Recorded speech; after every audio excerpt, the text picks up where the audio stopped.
Inflation. What is inflation? A simple way to define inflation is an increase in the price you pay for goods, but that only tells part of the story. It could also be seen as a decline in the purchasing power of your money.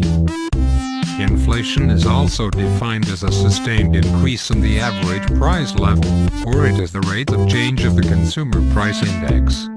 Mathematically, it can be expressed as inflation is equivalent to consumer price index in month of current year less consumer price index in same month of previous year divided by consumer price index in same month of previous year times 100. Consumer price index is a measure that examines the weighted average of prices of a basket of consumer goods and services, such as transportation, food and medical care. What are the causes of inflation? There are three main causes of inflation. Demand pull inflation is the most common. It's simply when demand for a good or service increases so much that it outstrips supply. If sellers maintain the price, they will sell out. They soon realize now have the luxury of raising prices, creating inflation. A second cause of inflation is cost push inflation. This isn't as common as demand pull inflation, because it only occurs when there is a shortage of supply combined with enough demand to allow the producer to raise prices. A third cause of inflation is an overexpansion of the money supply. The money supply is not just cash, but also credit, loans and mortgages. When loans are cheap, then there will be too much money chasing too few goods, creating inflation. Inflation creates winners and losers. Knowing the wins is important for understanding why it is sometimes allowed to persist. Who are the winners in inflation?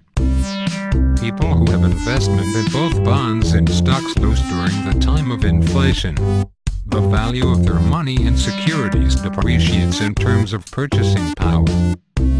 The elderly are also losers in inflation, because they are receiving fixed monthly pensions. Any amount of inflation will reduce the amount of goods and services it can purchase.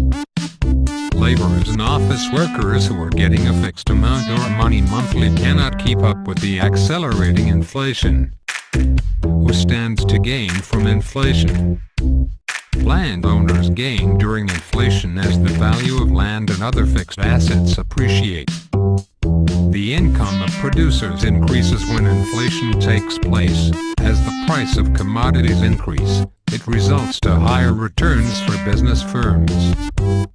Is deflation better than inflation? Deflation is in sharp contrast to inflation. It is a sustained decrease in the average price level. Is it good for the economy? The answer is no.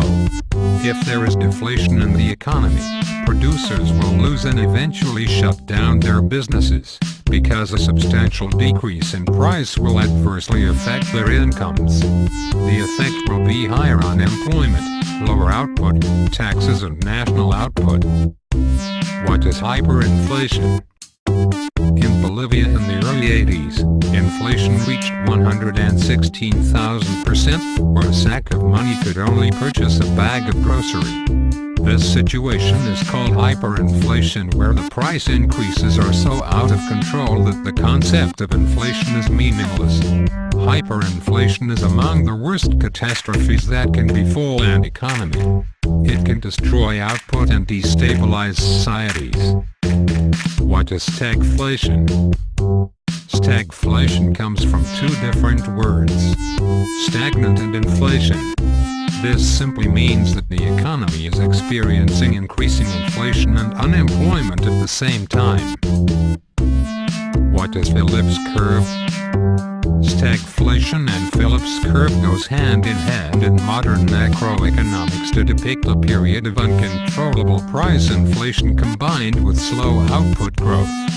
The Phillips curve contradicts the traditional idea of explaining stagflation through the relationship between unemployment and the rate of inflation in an economy. It states that the rate of change in wages paid to labor will be higher if unemployment goes down in an economy.